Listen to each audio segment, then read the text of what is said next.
बड़े कमाल की बात कही है कि हमारी आंखें सब कुछ देख सकती है, लेकिन इन्हीं आंखों के अंदर अगर कुछ कचरा चला जाए ना तो ये आंखें कुछ देख नहीं पाती है। ठीक इसी प्रकार इंसान इस दुनिया के अंदर सबकी गलती और कमियों को देख लेता है, लेकिन उसको कभी भी अपनी खुद की गलती और कमियां दिखाई नहीं देती है।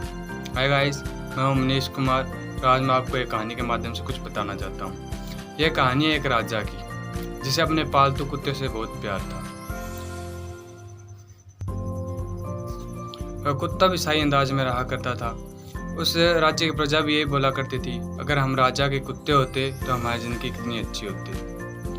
और राजा क्या है कि अपना सारा ध्यान उस कुत्ते पे लगाया करता था, अपनी प्रजा की तरफ बिल्कुल भी ध्यान नहीं देता था। उस कुत्ते पे वह बहुत सारा खर्चा भी करता था। तो कुछ लोग उसकी मिसाल भी दिया करते थे कि अगर जानवरों से प्यार करना सीखना है तो वो राजा से सीखो। तो क्या है कि जो राजा था वो उस डॉगी को हमेशा अपने साथ रखता था। अगर वो घूमने जाता राजा तो डॉगी को अपने साथ रखता, कहीं मीटिंग में जाता तो भी उसे अपने साथ रखता, यहाँ तक कि वो राजा के दरबार में भी डॉगी उसके साथ ही रहा करता था। एक बार क्या है कि राजा को अपने पड़ोसी राज्य के राजा से मिलने जाना था। तो समुद्री रास्ता था, तो राजा जी चले और नाव में चढ़े। कुछ सैनिक भी उनके साथ में थे, कुछ उनके मंत्रीगण भी उनके साथ में थे। जो कुत्ता उनके साथ हमेशा रहता था वो भी उनके साथ में था, और कुछ पैसेंजर भी थे जो उस कश्ती में सवार थे। तो जैसे ही वो नाव चली और जैसे नाव चलने से जो समुद्र का पानी में हलचल हुई, इससे क्या है कि डॉगी अपने आप को अनकंफर्टेबल फील करने लगा था। वो जो डॉगी था अपने आप को असहाय महसूस करने लगा। ऐसा अनकंफर्टेबल फील करने की वजह से वो क्या है इधर उधर घूमने लगा, इधर उधर उछल कूद करने लगा। उसके उछल कूद करने की वजह से जो पैसेंजर थे उनको डरने लगा था कि ये उनको काट ना ले। साथ ही मन में ये चिंता भी हो रही थी, इसके उछल कूद करने की वजह से नाव पलट ना जाए, या कोई व्यक्ति समुद्र में ना गिर जाए, या किसी को कुछ खतरा ना हो जाए।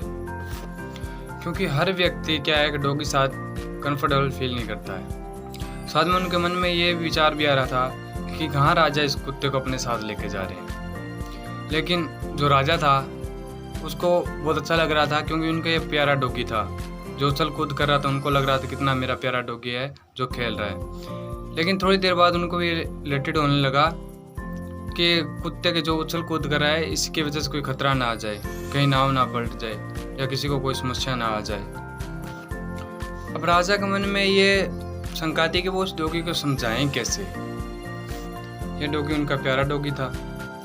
तो क्या है कि जो नाव में पैसेंजर बैठे हुए थे उनमें एक फिलोसोफर बैठा हुआ था, एक दार्शनिक बैठा हुआ था। उस फिलोसोफर ने कुछ हिम्मत की और राजा जी के पास जाके बोला, गुस्ताफ की माफ हजूर, अगर आपका ये कुत्ता अगर इसी प्रकार से उछल कूद करने लगा तो ये हम सबको मुसीबत में डाल देगा, नाव पलट जाएगी। तो राजा जी बोले, तो आप क्या करना चाहते हैं? आपको जो समझ में आ रहा है वो आप कीजिए, मेरी तरफ से आपको इजाज़त है। तो फिलोसोफर गया अपने पैसेंजर साथियों के पास और वहाँ से दो अपने साथियों को बुला के लेके आया, और उन दोनों ने मिलकर क्या किया, कुत्ते को पकड़ा और समंदर में फेंक दिया। समंदर में फेंकने के बाद उस कुत्ते की जान पर बनाई। वो तड़पने लगा, हाथ पैर मारने लगा। वो तड़पता हुआ, हाथ पैर मारता हुआ, तैरता हुआ नाव के एक छोर पर आके उसको पकड़ लिया। कुछ देर चलने के बाद नाव के वो साथ ही चलता रहा। फिर उस फिलोसोफर ने अपने साथियों से कहा कि इस कुत्ते को पकड़कर अंदर ले आओ। तो उन दोनों ने मिलकर फिर उस कुत्ते को पकड़कर अंदर ले आया। जैसे भी नाव के अंदर डॉगी आया तो डॉगी ने क्या किया, वो चुपचाप जाकर बेगी बिल्ली बनकर एक नाव के कोने में जाकर बैठ गया। तो किसी को कुछ समझ में नहीं आया, ना राजा जी को कुछ समझ में आया, ना पैसेंजर्स को आया। तो राजा ने उससे पूछा कि ऐसा क्या हुआ कि जिससे ये डॉगी जो थोड़ी देर पहले उछल कूद कर रहा था अब चुपचाप बनकर एक कोने में बैठ गया। तो उस फिलोसोफर ने बोला कि जब तक हम, सीधी सी बात है देखो, जब तक हमारे ऊपर खुद के ऊपर कोई विपत्ति नहीं आती, कोई प्रॉब्लम नहीं आती, तब तक हम दूसरे की सिचुएशन को समझ नहीं पाते हैं। जब हमारे खुद के ऊपर कोई प्रॉब्लम आती है या कोई समस्या आती है तो हम सामने वाले की सिचुएशन को समझ लेते हैं।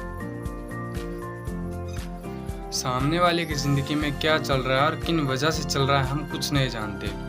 किसी पर हम कमेंट करने से पहले हमें 10-12 बार सोचना चाहिए कि हम उस पर कमेंट क्यों कर रहे हैं। देखो, जब तक हम बोलते हैं ना कि लास्ट बॉल पर 6 लग सकता था, ये बोलना बहुत आसान है, लेकिन उस मैदान के अंदर 150 स्पीड से आ रही बॉल का सामना करना बहुत ही मुश्किल होता है। मैं आपको कहना चाहता हूँ कि आप कोशिश कीजिएगा किसी दूसरे की ज़िंदगी पे कमेंट ना करें। अगर आपको किसी की बुराई देखनी है या कमियां देखनी है तो सबसे पहले आप अपने अंदर देखिएगा कि हमारे अंदर कितनी कमियां हैं या कितनी गलतियां हैं।